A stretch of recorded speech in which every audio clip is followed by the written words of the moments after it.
Good morning. I just wanted to share something about Matthew 1 that kind of struck me this morning.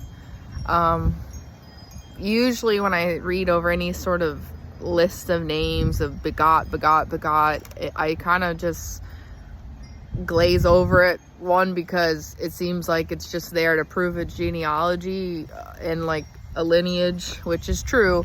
And two, because I can't pronounce half the names.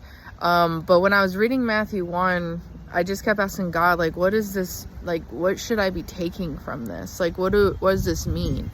And then it sort of hit me that each one of those people had a life. Like, those names, they had lives, they had families, they had aspirations, dreams, struggles, everything that we do in our life, they had them, and they were just a name on a page. And then I start to remember all the things I learned last year when I was reading through the whole Bible in the Old Testament, that I actually could visualize some of the things that are written in the Bible about Ruth and Boaz and Isaac and Jacob, and all these names that I did recognize and I've remembered, and all the kings, and some of them are good, some of them are bad, and just thinking about how all of that happened, and yet they're just a name on the page. And I don't mean just a name, but it reminded me of the Crowder song called Dash, where it says, there's a day you're born and a day you go, and in between is just a dash.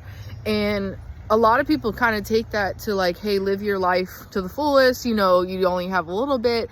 But then I sort of think about sort of the opposite, because I love details and I love what God does in the details. And I think about, yeah, your life is short, but all the stuff you're doing every hour, every minute, it means something. And even though sometimes we wake up and we're like Crowder says, what on earth are we doing? But at the same time, God redeems time. He redeems time. So even though we seem like we're just a dash because we're a finite, being, and God is infinite, he still cares about every single detail that we have, every detail that we live, every choice that we make. And I guess I was just really encouraged by that. And in addition to that, I was also encouraged to know that a lot of those names were people who did not do all the right things. They did not make all the right choices, didn't live and finish strong, or start well. It's a huge array of different situations.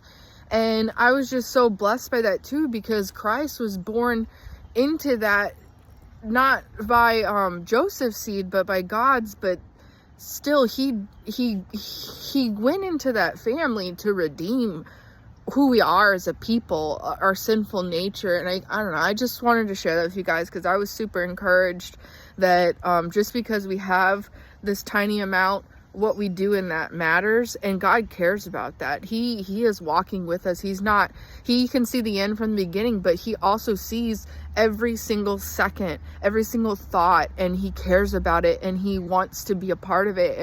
And so I'm just encouraged, and I encourage you to invite him into those moments, and to walk alongside me as I try to do the same. So anyways, have a good day.